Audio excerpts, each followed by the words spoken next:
Welcome everyone to the second installment of the COMPRES 2020 Keynote Talks. And the Keynote Talks are, we're holding those, these are actually normally during our annual meeting, which of course went virtual this year. And we only had an annual meeting lasting one day, and normally we have a 3-day annual meeting. And in the annual meeting, we have, the highlight are always the Keynote Talks. And the Keynote Talks are not necessarily from the mineral physics community, but more from related fields that we're also interested in. And so the idea is to bring in people to talk about their work and their research in neighboring fields. And so last month we had Peter Driscoll give the kickoff.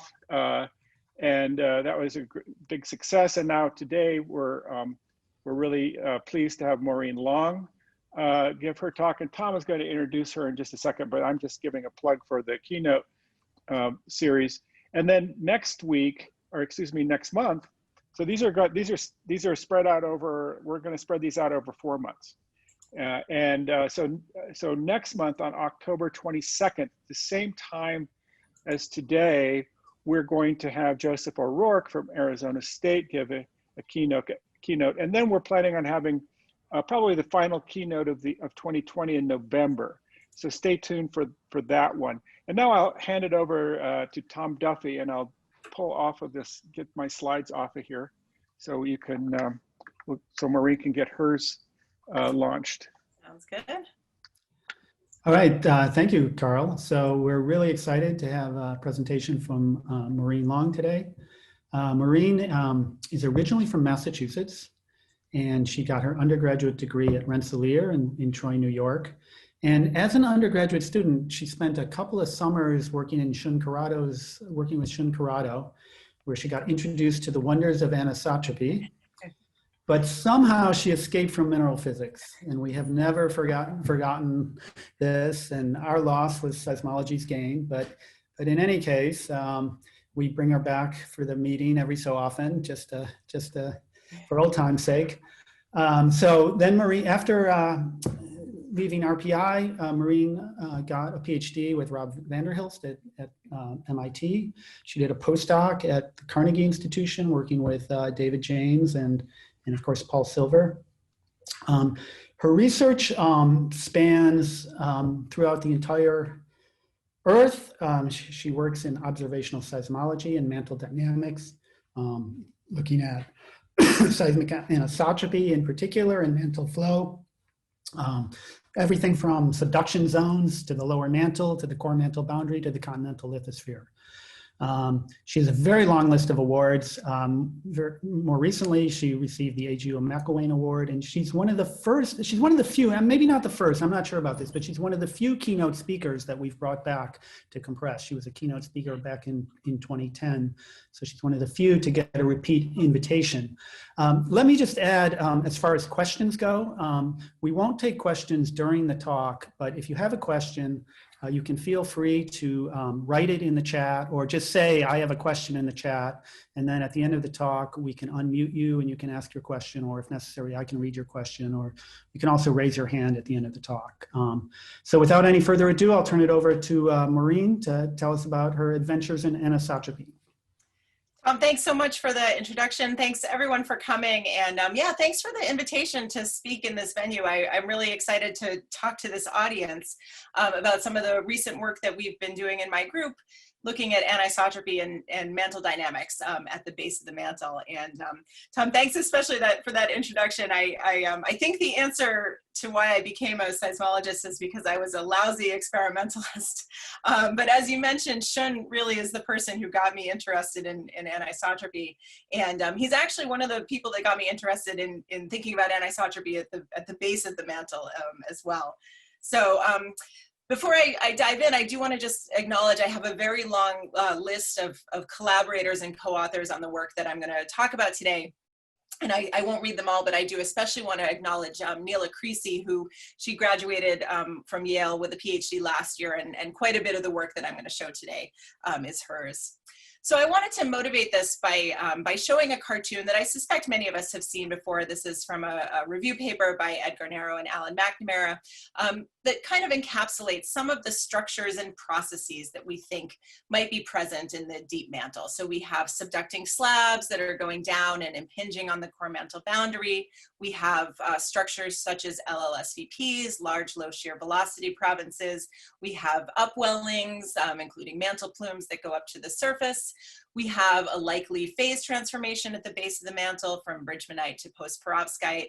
We have some of these enigmatic features such as ultra low velocity zones. We might have reactions or exchange between the core and the mantle, perhaps.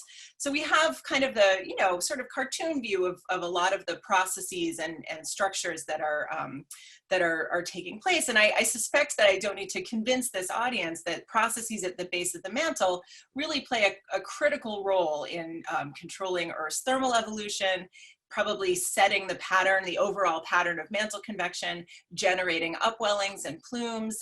It plays a role in how the mantle evolves chemically, and ultimately, you know, likely controls a lot of what we see at the surface in terms of plate tectonic expressions. And so the premise of my talk and of the work that I'm going to show today is if we had a way of mapping the pattern of flow at the base of the mantle, we would understand these processes a lot better. And so the goal of the work I'm going to talk about today is to try to constrain the pattern of flow at the base of the mantle using observations of seismic anisotropy. So anisotropy is a very important tool for understanding mantle dynamics, and particularly for the upper mantle. You know, this is basically how it works. We have some kind of flow or deformation in the mantle that gives us strain. And when you take an upper mantle rock and subject it to deformation, dislocation under dislocation creep conditions, you form a crystallographic or lattice preferred orientation. And for upper mantle minerals, you know, primarily olivine, we have a very good idea from experiments and from examination of natural mantle derived rocks how this CPO forms. So you have mantle flow that gives you strain. If you have a gradient in velocities, that will give you CPO of anisotropic minerals, or it could give you shape-preferred orientation of elastically distinct materials, such as partial melt, and then that's going to give you macroscopic seismic anisotropy. And so a seismologist like me can go out and make a variety of measurements, but one of them is shear wave splitting, where we have a shear wave that's propagating beneath a seismic station. It splits into fast and slow components, and we can measure the time delay, which tells you something about the strength of anisotropy, and we can measure the direction of that fast polarized wave, and that tells us about the geometry of anisotropy. So this all works quite well for the upper mantle, and we have a very well-developed set of theories that allow us to measure it, upper mantle anisotropy, and then interpret it in terms of mantle flow patterns or in terms of deformation geometry.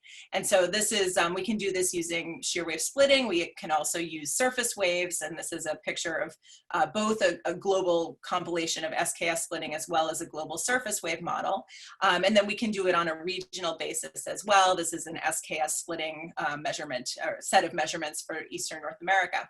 So for the upper mantle, we have this well-developed apparatus, and we've learned a lot about how the upper mantle works by studying anisotropy and seeing where our models you know, can correctly predict anisotropy and where our models fail. So we do this for the upper mantle all the time.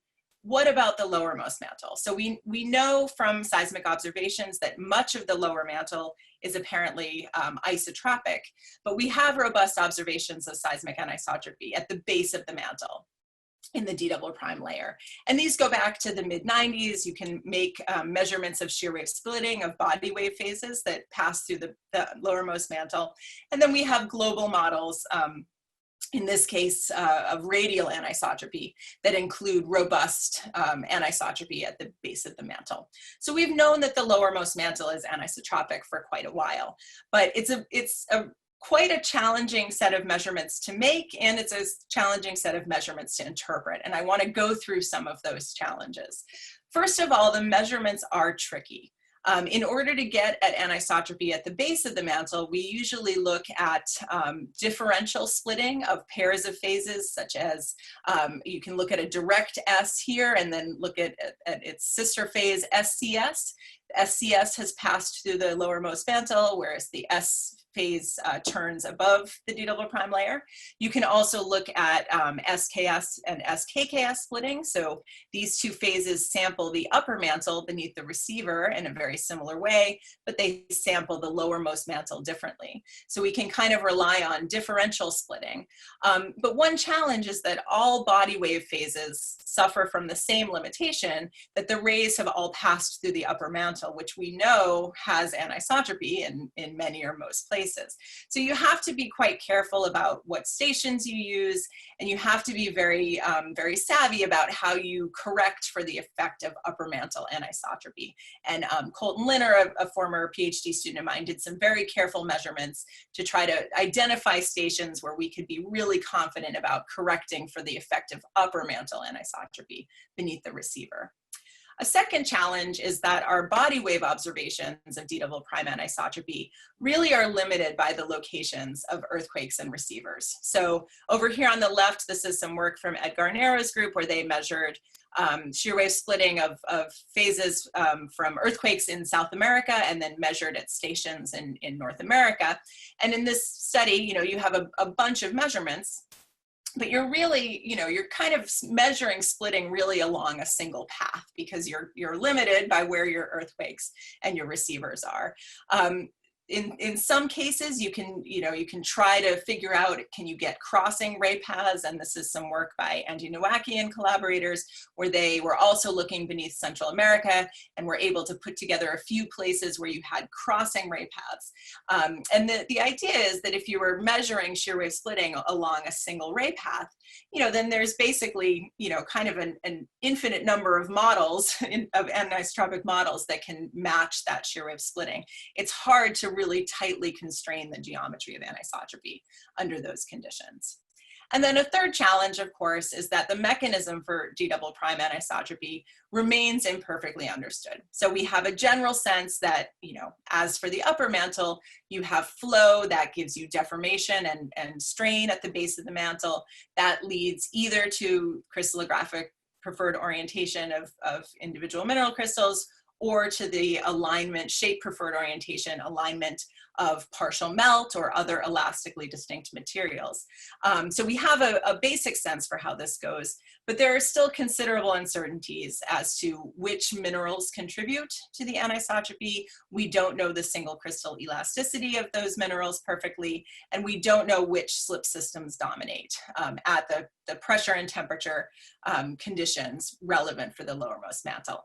And I say this, I'm aware, of course, I'm talking to a mineral physics audience, and I've been working on d double prime anisotropy for roughly 10 years or so as a seismologist, and I've been really amazed by the progress that has been made in understanding the elasticity and deformation of lowermost mantle minerals in the time that I've been working on this problem. And this is just a more or less random collection of paper titles. But despite the progress, which has been really considerable, there are still uncertainties in dominant slip systems and in the single crystal elasticity. So to come back to our main question, can these observations constrain flow patterns? Again, the observations of d double prime anisotropy are robust, and we have a sense that they result from flow and deformation. However, we don't yet have consensus about the mechanism, in some cases, the dominant mineralogy. We don't always know whether the mineralogy is dominated by post-perovskite or bridgmanite, and the dominant slip systems. And then, as I mentioned, many studies are essentially limited to a single ray path, so the interpretation is non-unique. Now, one of the things we do have going for us is that we have a lot of observations. This is a map that Neela Creasy put together, and it's updated from a map that Andy Nowacki made, showing all of the regions that have been studied using body waves for d double prime anisotropy, including a few that are noted in purple where we do have those intersecting ray paths. So we have plenty of robust observations. And now the challenge is figuring out how do we move forward to really interpreting things in terms of flow. So the goal is to be able to map flow directions at the base of the mantle. In order to do that, we need tighter constraints on crystallographic preferred orientation formation in lowermost mantle minerals at the relevant conditions. We need better constraints on the temperature and the mineralogy at the base of the mantle, and we need better observational constraints on anisotropy. And of course, as a seismologist, this is the one that I focus on. So in this talk, I'm going to share some new observations. I'm going to focus on anisotropy in the vicinity of LLSVPs and also beneath the Iceland hotspot, and illustrate how we're moving towards testing specific mantle flow hypotheses. I'm going to share some results and share what we're doing with some synthetic modeling studies, both based on ray theory and then based on full waveform simulations that help us figure out what kind of data sets we need. And I'm going to talk about a combined observational and modeling strategy where we try to use different types of observations to constrain the anisotropy more tightly. So let's talk about LLSVPs, and it has been, an observation that was first made in the literature, quite a while ago, about 13 years ago or so, that there seems to be strong anisotropy at the base of the mantle that is concentrated along the edges of the African large low shear velocity province. And this goes back to work by Wang and Wen, and they used stations mostly in southern Africa here, and they looked at splitting of SKS phases versus SKKS phases and noticed that there were sometimes differences in how those phases were split, which they attributed to anisotropy at the base of the mantle. And they noticed that the anisotropy seemed to kind of concentrate at the eastern edge of the LLSVP. Sana Qatar and Barbara Romanowitz did a study looking at another bit of the LLSVP edge here in the southern part using diffracted S phases, and they also noticed strong anisotropy just at the edge. Just outside the LLSVP boundary. So this observation has been out there for a bit, and we decided to follow this up using this SKS-SKKS discrepancy method. And again, we're looking at the splitting of SKS phases. So SKS is here in red, and it's sensitive when you measure SKS splitting, it's sensitive in theory to anisotropy anywhere along the ray path. And then we compare that to the splitting of SKKS phases here for the same event station pair. And if all of the anisotropy was in the upper mantle, we would expect those the splitting of those phases to be the same. And if it's not, that's a hint that there must be a contribution to splitting from the lowermost mantle, especially when the splitting parameters are very different. And so this is work by Colton Linner, again, a former PhD student of mine. He's now at University of Delaware. And he used permanent stations in Africa to map where we see discrepancies in SKS, SKKS splitting for pairs of phases and where we don't. And that's shown here. The dots are basically mapped at the part of the core mantle boundary or the D double prime layer that the waves are sampling. And the little lines connect the pairs of SKS and SKKS phases.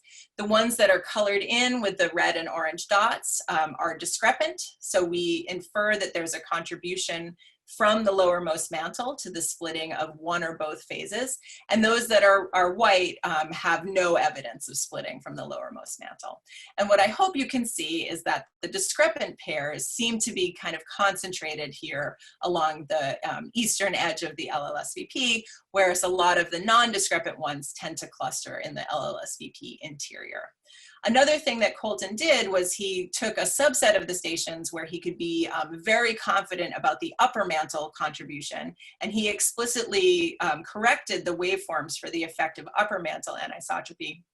So he had a smaller subset of measurements where he was actually measuring the splitting due to D double prime anisotropy explicitly. And that's shown over here on the right. So the white paths or the white lines are paths in D double prime for waves where he can rule out a contribution to splitting from the lower mantle, and then the ones with the blue sticks here, these are showing the ray paths, and then the black sticks are the fast splitting directions.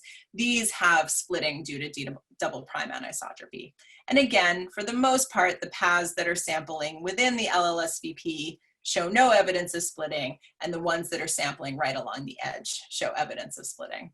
So Miriam Rice, who is a former postdoc of mine, she's now at the University of Frankfurt, she followed up Colton's study and the earlier work by Wang and Wen by doing a really exhaustive, taking a very exhaustive look at all of the stations, not just the permanent ones, but including a lot of temporary deployed stations, sort of in and around Africa, basically all of the data she could get her hands on. She also did a slightly different way of making the measurement, looking at the splitting intensity instead of the traditional splitting parameters. This is mostly relevant for the seismologist, but it's kind of a more robust way of identifying and quantifying discrepancies between the two phases. Just to show you some example waveforms, here's a lovely SKS phase on the radial component. The transverse component has no energy, so there's no splitting. And then if you look at its sister SKKS phase, here's the radial component, and you have a nice transverse component arrival, which also shows up in the particle motion diagram. So it's very nicely split. So Miriam put together just a huge database of these SKS, SKKS splitting intensity discrepancy measurements. Here's a subset of her data. This is just for one back azimuthal swath. The maps get really complicated when you put it all on there at once. Again, these lines are showing the part of D double prime that is being sampled. These are connecting pierce points for the SKS and SKKS phases. And the color scale here shows the degree of discrepancy. So where you see the dark colors, there are very strong differences in splitting between the two phases. And so when Miriam looks just at the ones that we can say are discrepant, so this is a subset of the data over here, the background colors are a tomography model, so you can see where this large low shear velocity province, where its edges are, at least according to the gypsum tomography model. And now these are only the discrepant measurements, same color scale where darker colors show more difference between the splitting of SKS and SKKS phases. And she basically identified, 4 sort of distinct regions where we see this strong discrepancies, and all of them are near the boundary of the LLSVP. 3 of them kind of just outside or along it, and then this one here, which is just inside the boundary. So what we did, and this was working with Neela Creasy, my former grad student, is we worked out some very simple flow scenarios and tested to see whether those scenarios made predictions that were consistent with the observations. So for this subset of data right beneath the Afar Peninsula, we took a simple conceptual model of a slab that is kind of impinging on the core mantle boundary. You have horizontal flow at the base of the mantle that's sort of sweeping flow towards the LLSVP, and then that flow is getting deflected vertically as it hits the LLSVP edge. So then we took some models for elasticity at the base of the mantle, and these are based on post-perovskite, and said, okay, if you have this post-perovskite elastic tensor in the orientations that are suggested by this model, would you expect discrepant splitting between SKS and SKKS? And the answer is yes. So this kind of conceptual flow model is consistent with the observations. Now, this model is not unique. I don't want to claim that our data uniquely constrain the flow pattern, but at least we're kind of getting close to being able to say something about flow by testing the predictions made by various models. I'll just, while I'm on the topic of the LLSVPs, this is a little bit of an aside, but it's interesting, maybe especially for this audience, so I wanted to mention it.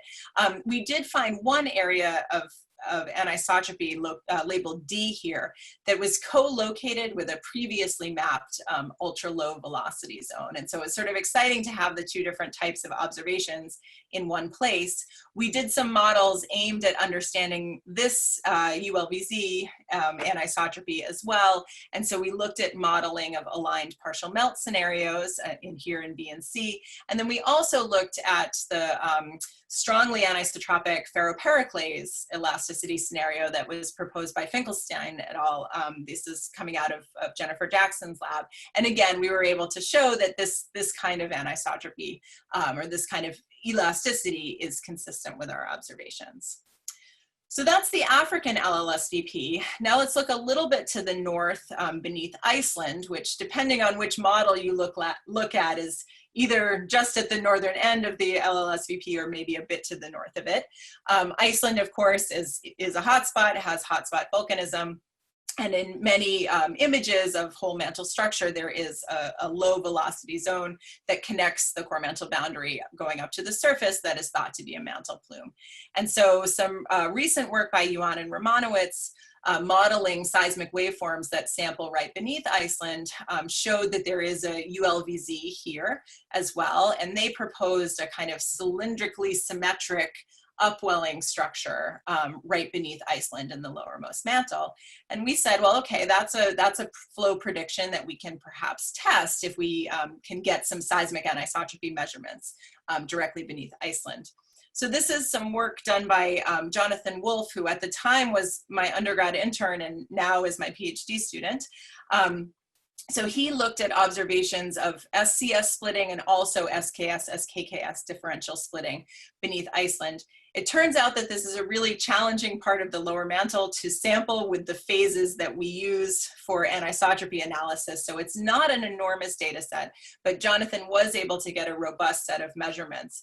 And what he found was that, this is now showing results based on SCS waves. He found that paths that sample directly beneath Iceland, and admittedly there are only a few of them, but they robustly showed a fast splitting direction that was consistent with VSV greater than VSH anisotropy. So waves that are polarized in the vertical direction are faster than waves polarized in the horizontal direction. And for paths that are just outside the Iceland hotspot region, it's the opposite. The horizontally polarized waves seem to go faster. And so again, as with the Rice et al. Study, we did some simple forward modeling of a kind of cylindrically symmetric upwelling. And we considered various elasticity scenarios, including shape-preferred orientation of partial melt, and then looking at CPO of bridgmanite and ferropericlase and post-perovskite in various combinations. And again, we were able to show that you can find cylindrically symmetric upwelling scenarios that do reproduce this kind of splitting pattern. And again, these models aren't unique, but we are in a position to test the specific flow predictions that are made by various models. So I showed a lot of data from the African LLSVP, and you might wonder whether the Pacific LLSVP also shows strong anisotropy at its edges. And it looks like it does. It's harder to study because it's under an ocean, so we have less data. But this is some work by Jie Deng, who was a PhD student at Yale, is now a postdoc at UCLA working with Lars Stixrud. And he looked at data from a couple of temporary deployments in Peru and Bolivia, and again used this SKS, SKKS discrepancy method. And he found that for a subset of his data, he took a very close look at the waveforms and did some very nice stacking. And he was able to show that there was a subtle but robust difference in the SKS versus SKKS splitting for a subset of his data that sampled right across the edge of this portion of the Pacific LLSVP. So here's South America, right? Here's the eastern edge of the Pacific LLSVP over here, and at least in parts of that boundary, it does appear as though there's anisotropy at that edge as well. So what does this mean? Some possible implications. I mean, I think this observation that there is strong anisotropy at the edges of these lower mantle structures is really a robust one. It could mean that you have a concentration of deformation at the edges of these structures. Perhaps the interiors are undeformed, although I think we really need a lot more data from inside the LLSVPs to be able to say. One possibility is that these structures represent strong, high viscosity regions of the lower mantle that are resistant to deformation, and instead they're, deflecting mantle flow at their edges and concentrating deformation there. And we can ask whether there are unique geodynamical processes at LLSVP edges that produce strong anisotropy. This is a figure from one of Trond Torsvik's papers, pointing out that it does look as though some mantle plumes may concentrate at the edges of these. So plume generation and upwelling could be one process. I don't know the answer to these questions, but for those of us who think about the structure and evolution of LLSVPs, I think that this is an increasingly robust observation that can be used to, to constrain some of our models. All right, so now I want to spend a little bit of time talking about a kind of observational and modeling strategy that we've developed, in my group over the past few years, and several other seismology groups who work on lowermost mantle anisotropy have been working along similar lines.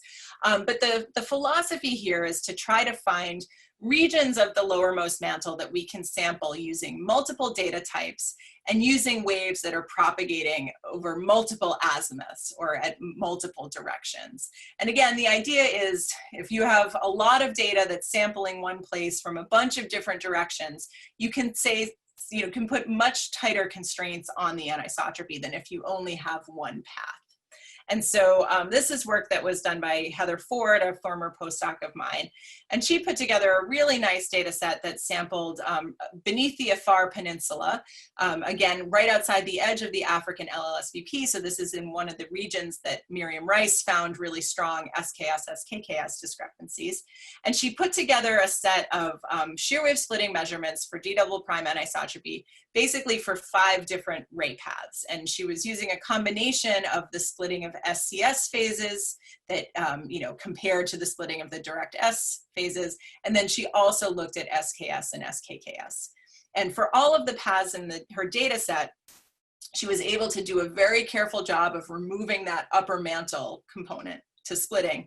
And so she was left with basically 5 independent measurements of shear wave splitting due to D double prime anisotropy.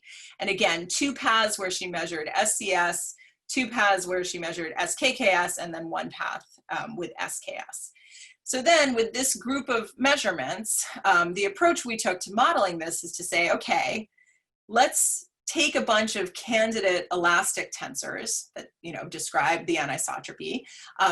As a start, we used tensors that were based on single crystal elasticity for different minerals, although I'll get to this, but we're trying to move towards modeling polyphase aggregates more explicitly. But you take that elastic tensor, you rotate it over all possible orientations.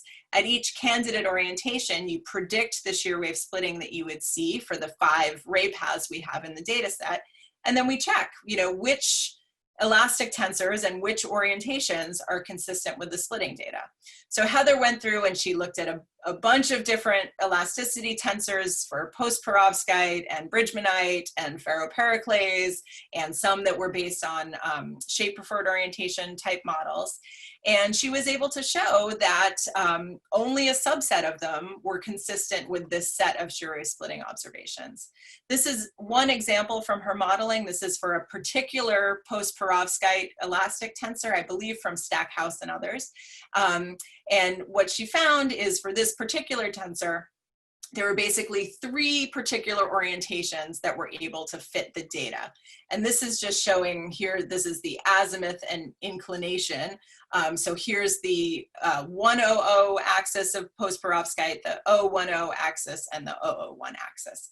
And the colors show the misfit to the data, but these are all acceptable models. And there's essentially 3 particular orientations, here for the, the 100 axis of post-perovskite. And these orientations are shown over here along with the predicted and observed splitting. So Heather went through and did this for a huge range of tensors, and she was really able to narrow the possibilities quite a bit. For this particular data set, she could rule out any melt SPO scenario. We're not saying that there's no melt there, for sure, but it doesn't look like it's the source of anisotropy. Ferropericlase and perovskite, bridgmanite also did not provide good fits to the data. Post-perovskite models for this region were the most successful. And even for the wide range of different versions of the single crystal elastic tensor for post-perovskite that she tested, she found that all the successful models basically clustered into these 4 orientations. And again, here's the 100, 010, and 001 axes of post-perovskite. So then if you have a small set of orientations, so now of course we want to say something about flow. So now we have to make some assumptions or go into the literature and see what is suggested about most likely dominant slip systems for post-perovskite. And so there are several out there, but there are several papers that have suggested, 100 as the dominant slip direction with various dominant slip planes. If that's right, then our orientations of the 100 axes should be telling us about the shear direction. These are all highly oblique from horizontal or else almost vertical in this case. So we proposed a set of models where you have either vertically deflected flow, so flow that's getting vertically deflected along the LLSVP. Maybe you have a sheet-like upwelling that corresponds to the base of the Afar plume, or maybe you have kind of oblique flow as slab flow is getting sort of pressed into the side of the LLSVP. So these are the kind of geodynamic scenarios we came up with for Afar. But the important thing is that this modeling approach really does let us narrow the range of acceptable models that can explain the data. And there's another application of this modeling approach in a paper that Neela published a few years ago, looking at Australia and New Zealand. So this is great, and this helps us to say something specific about the anisotropic geometry, but we want to do even better. And so one of the things we've been looking at is adding additional observational constraints by looking at the polarities of seismic waves that have reflected off the D double prime discontinuity. So if you can imagine an SCS or a PCP phase that is bouncing off the core mantle boundary. If you have a strong discontinuity at the top of D double prime, you can also get a reflection off that discontinuity. And Tina Thomas and her group at Munster have done a lot of work on this, and they've pointed out that if you have an anisotropic layer in D double prime, the polarities of these discontinuities are going to vary with direction. They're going to depend on azimuth. So Tina and I bumped into each other at AGU one year, and we're chatting, and we said, oh, we should try to combine our shear wave splitting measurements with our polarity measurements in a single region. And so we've been working on that for the past couple of years. And again, the hope is that the combination of different types of observations can more tightly constrain the geometry of anisotropy. So Neela Creasy, my former PhD student, has been working on this in collaboration with Tina at Munster and her grad student Angelo Pisconti. And the first thing that Neela did was she did a really nice synthetic modeling study. This came out in GJI last year, where she randomly generated thousands of synthetic data sets that each invoked a combination of different types of data for different numbers of paths and different combinations of SCS versus SKS versus SKKS data for a bunch of different anisotropic models, some for post-perovskite, but also for bridgmanite and other materials. And then she kind of applied our forward modeling approach to try to see, could she retrieve from the synthetic data the correct orientation of the tensor. And there's a lot in this paper, so if you're interested, please read it. The takeaway message, I mean, perhaps not surprisingly, but she was really able to show multiple paths and a combination of different types of data really strongly increase the chances of being able to correctly identify the mechanism and orientation of the anisotropy. And so there's a really nice roadmap in here that helps us kind of design as best we can our observational strategies for how we make these measurements. And so Neela has recently applied this combined approach where she's simultaneously modeling shear wave splitting, but also the polarity of these D double prime reflections. So she's focusing on Siberia. This is a place where there are a couple of previously published studies, including some work from Tina Thomas and her group, and Tina's a collaborator on this project as well, and some shear wave splitting measurements made by James Wookie's group. And then Neela contributed some new measurements of PKS splitting. So we have, again, a group of observations of different types in one place. And then she's done this forward modeling where she first tries to say these are now stereo plots of possible shear directions. She says, okay, if you just use the reflections, here are all the shear directions that can provide an acceptable fit to the data. If you just use the SCS splitting, here they are. And then if you start making different combinations of all of the splitting measurements and then together with the reflections, and in this case, for this particular tensor, which is based on post-perovskite, it turns out when you combine all of the measurements, all of the observations together, you get only one unique shear direction that can match the observations. Now, with this modeling, of course, it's only as good as what you put in it, right? This is for a particular elastic tensor scenario, and you know, we have to kind of, you know, trust the elastic tensor scenarios that we put in there. But I think it's a really nice just demonstration of the power of this kind of modeling approach and the power of combining different types of observations in the same region. So as I mentioned, I think when I was introducing Heather Ford's work, we've mostly been doing our modeling so far using elastic tensors that are based on single crystal elasticity. And the philosophy behind that is that, you know, in many cases, not all, but in many cases, you deform a rock, you get a texture, and often that elastic tensor of the aggregate, you know, shares some similarities with the geometry of the single crystal. It's not very true for cubic materials, but for orthorhombic materials, it's often true. So that's sort of how we've been approaching this. But Neela kind of grew dissatisfied with that approach and you know, started to say, I really wish that there was some kind of like database of textures of lowermost mantle for lowermost mantle anisotropy. There are a lot of individual studies out there.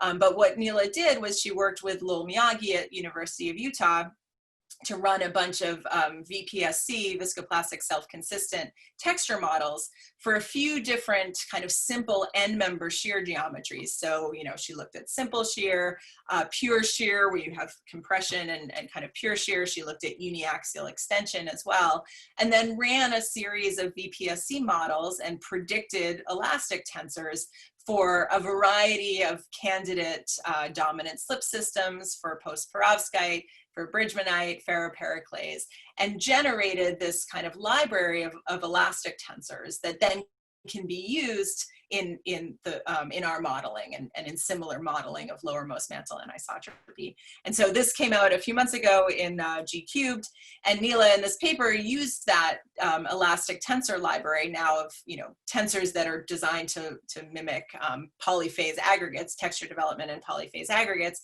And she went back and revisited some of these data sets, including the work I showed in AFAR, but then some of her own data down here beneath Australia and New Zealand, and from you know, some other groups as well, and then used the elastic tensors mostly for simple shear geometries to revisit the question for these studies of, okay, what are the shear directions or shear geometries that we can infer.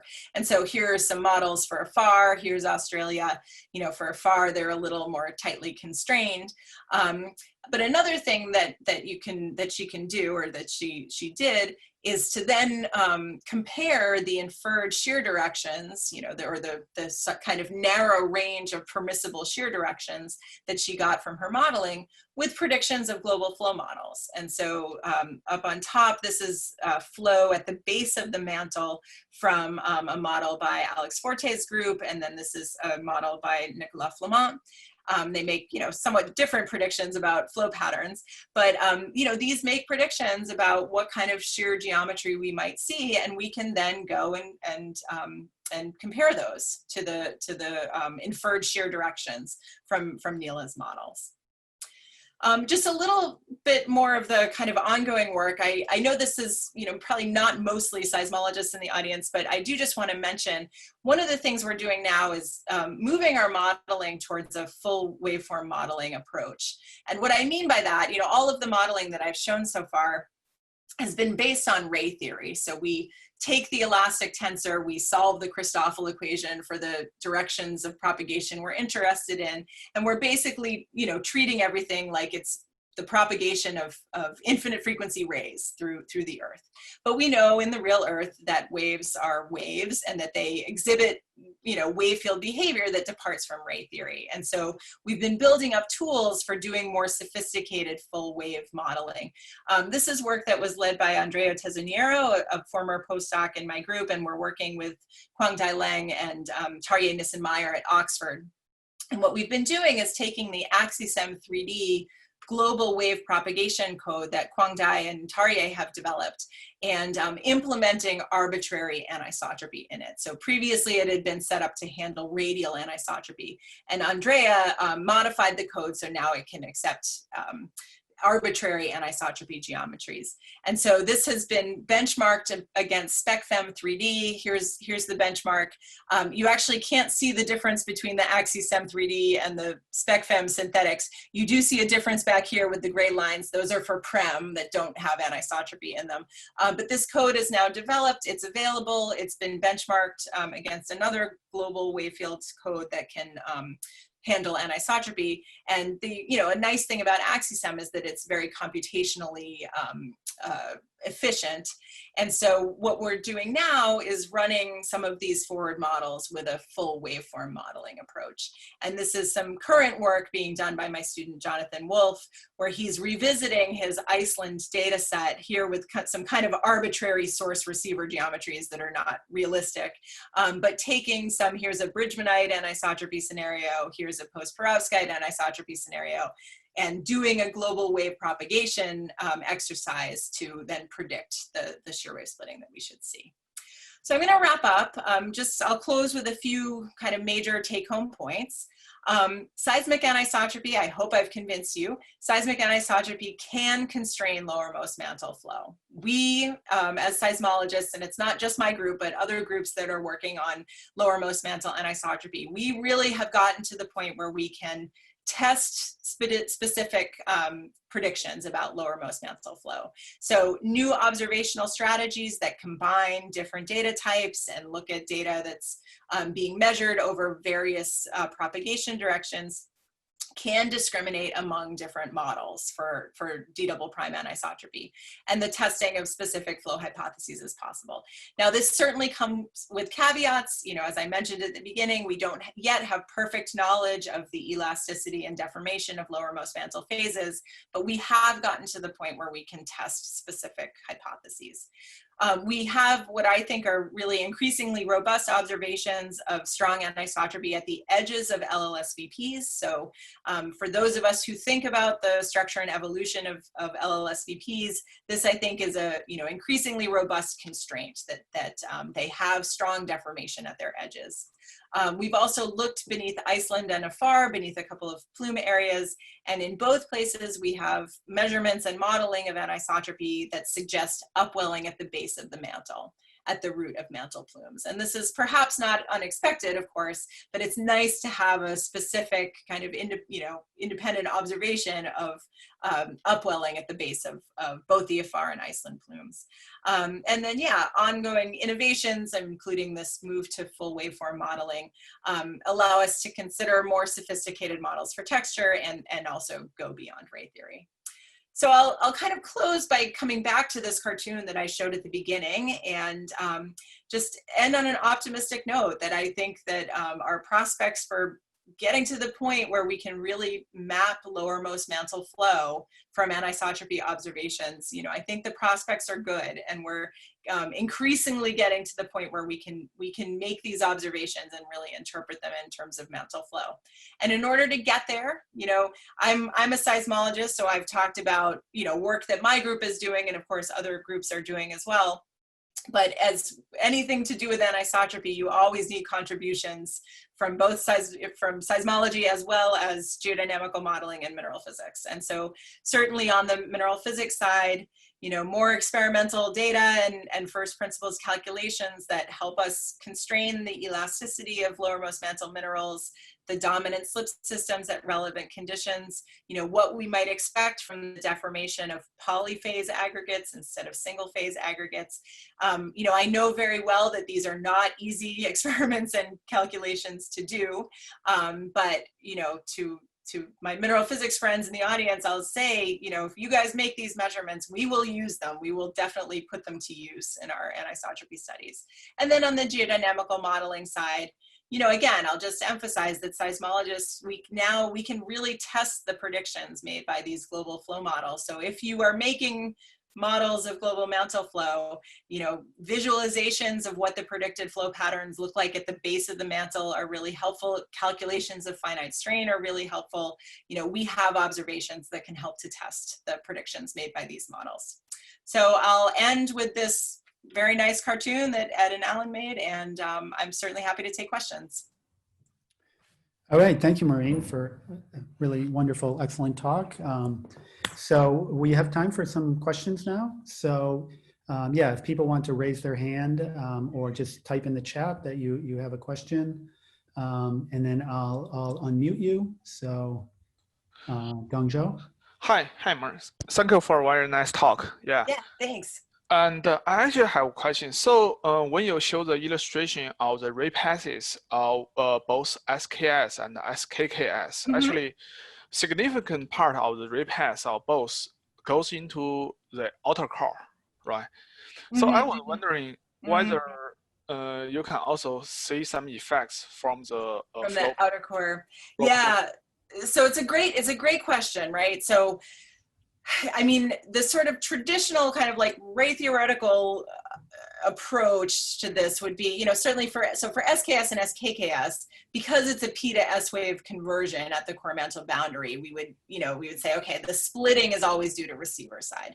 Now for SCS phases, as you pointed out, you know, they are sensitive, you know, there's some sensitivity to core structure there. And I think actually in our kind of ray theoretical modeling, it's quite difficult to very properly take into account some of these more, you know, these subtleties or complexities in the waveforms. And this is actually one of the reasons that I think moving towards a full wave approach in our modeling can be really important, because we can, you know, then we can take into account, you know, that with a full wave simulation approach, you know, you can really take into account the sensitivities, you know, how the core, that boundary, you know, how that liquid solid boundary conditions are affecting the wave field. So I think that really is going to help us get at that question.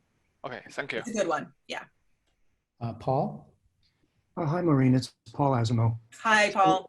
You know, for the upper mantle, we know enough about the olivine deformation regime diagram that we know if you don't know the stress and the water content, as well as the geometry of the flow, you cannot predict the development of texture and the seismic anisotropy, right? So if the same happens to be true of post-perovskite, then you need not only a flow geometry, but a fully self-consistent flow model that tells you the stress field as well as the geometry. So the question is, does anybody suspect that the deformation regime diagram of post-perovskite has transitions in it with different dominant slip systems under possibly different relevant conditions? Yeah, temperature. Great question. So, I mean, as Paul points out, you know, we know a lot about the complexities of the olivine texture kind of phase diagram, right? And we know that it depends on the stress and on the water and, you know, perhaps on the pressure, and it depends on all of these factors. And, you know, I mean, I'll defer to there are many experts in the audience who know a lot more about this than I do. But I think we do not yet have the, I would say, all of the experimental data and maybe first principles predictions, calculation predictions that we need to answer that question. But you're absolutely right that if, you know, there's a transition in the fabric, you know, texture development diagram for, say, post-perovskite, such that, you know, the stress matters, or perhaps the water, I mean, we don't know so much about how volatiles are distributed in the deepest mantle. This absolutely could be a concern. So I think one answer to that question is, yes, we need more experimental data, and we need to hash out whether these factors might be relevant for post-perovskite texture. One, you know, slightly hopeful thing that I'll say on the observational side is that, you know, when the, you know, in the early 2000s, when all those papers on all of the different olivine fabric types started to come out, and everyone was, you know, okay, I'll speak just for myself as a seismologist, I was a little panicky about like, what does this mean for how I interpret all my upper mantle anisotropy observations? You know, one thing that helps is that if you have good dense observations of upper mantle anisotropy, and you have a sense or a model or a prediction for what the flow field might be in a certain area, you can say something about what the plausible textures are that match your data, right? So you can, you know, use your observations to at least kind of validate your sense of what the textures might be. And so I think, you know, there's going to be opportunity to do that for the lowermost mantle as well. So part of it is, you know, we need more experiments and better constraints on that end, but we can also really take advantage of the observations we have to test whether our ideas about texture are right, if that makes sense. Yeah, I'd add a comment about that. Please. There was actually, I don't know if any of the people involved in this project are here, but David Dobson had a really interesting recent paper combining some experimental work on an analog of post-perovskite, like a fluoride analog, and some theoretical calculations. And they're actually proposing a sort of anisotropic diffusion creep due to the very anisotropic diffusion that they observe in both the analog and the theoretical calculations that could, you know, a completely different way to generate a preferred orientation. So yeah, there's a lot of work still to be done.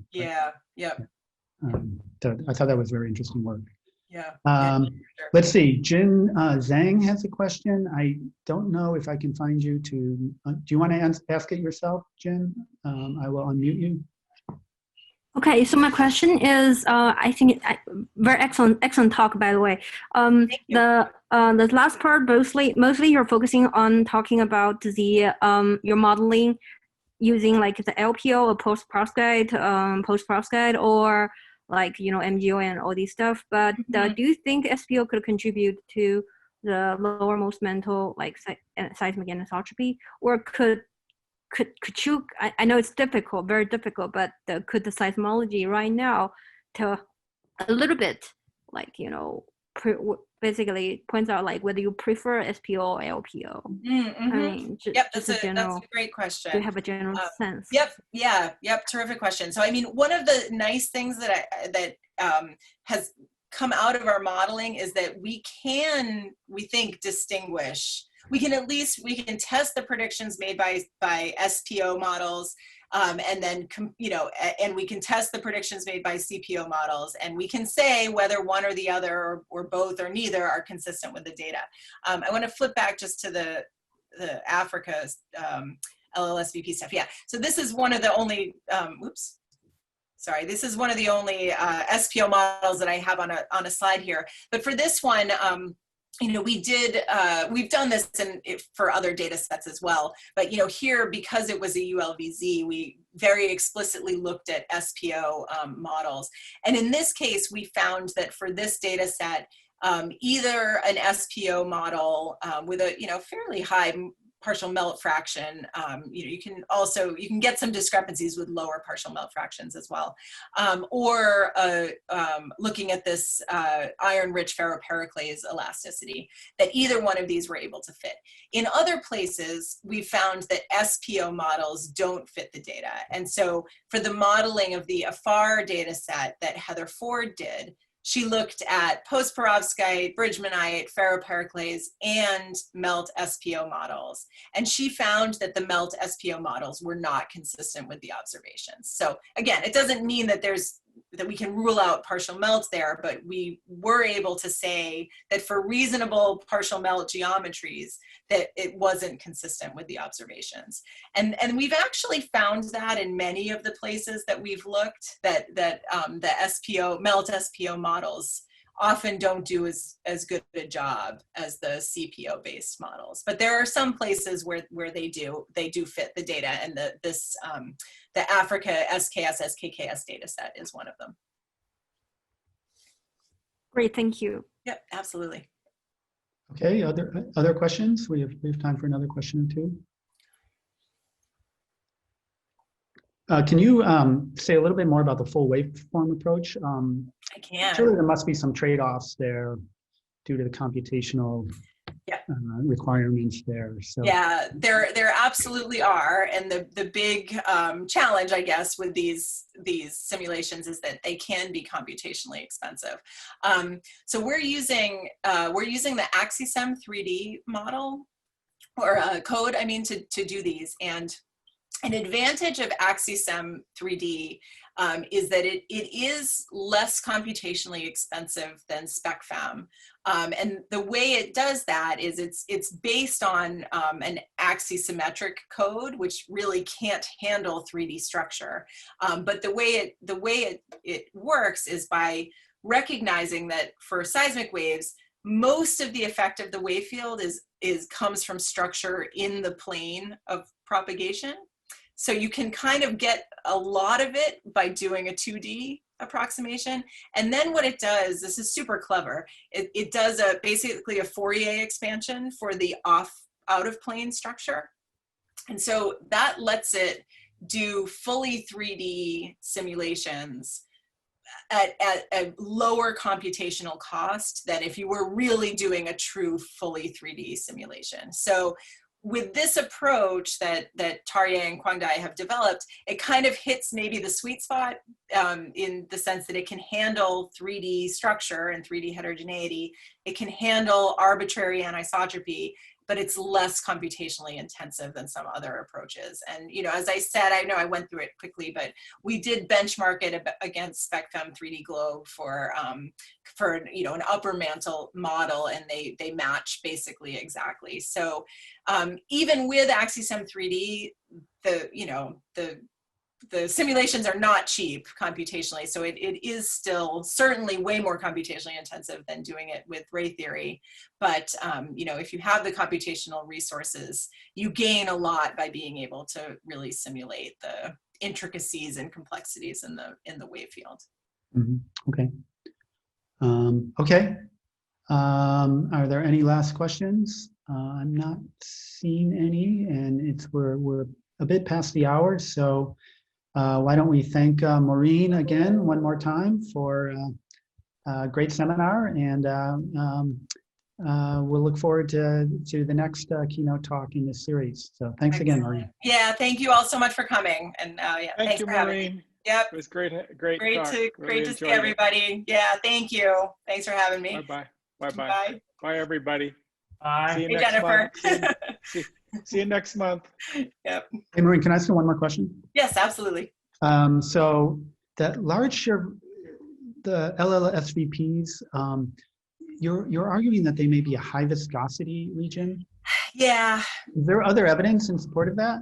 No, I don't think so. I think it's sort of, I think I hadn't heard that before. It's one of, no, it's, in the category of like hand wavy ways that you could explain an isotropic interior, if indeed that's what it is, so maybe it's under, it's isotropic because it hasn't been strongly deformed, like it's resistant to deformation, right? There are other ways, maybe it's made out of, maybe it has a different mineralogy and that's why it's isotropic. Maybe it's low viscosity and it has very vigorous circulation within it, and that means that the anisotropic structure is very complex and very small scale, and so it kind of looks isotropic. So there are a bunch of ways to do it, and that's a hand wavy one. And I think the honest answer is no, I'm not sure there is other evidence. Okay. Well, it's an interesting suggestion. I hadn't heard it. So, I mean, it would be consistent with an isotropic structure, but it's not. It isn't the only way to do it. Right. Yeah. Okay. Yeah. All right, great. That was terrific. I really appreciate it. Okay. Yeah, absolutely. Thanks for having me. It was fun. Bye. Good to see everybody.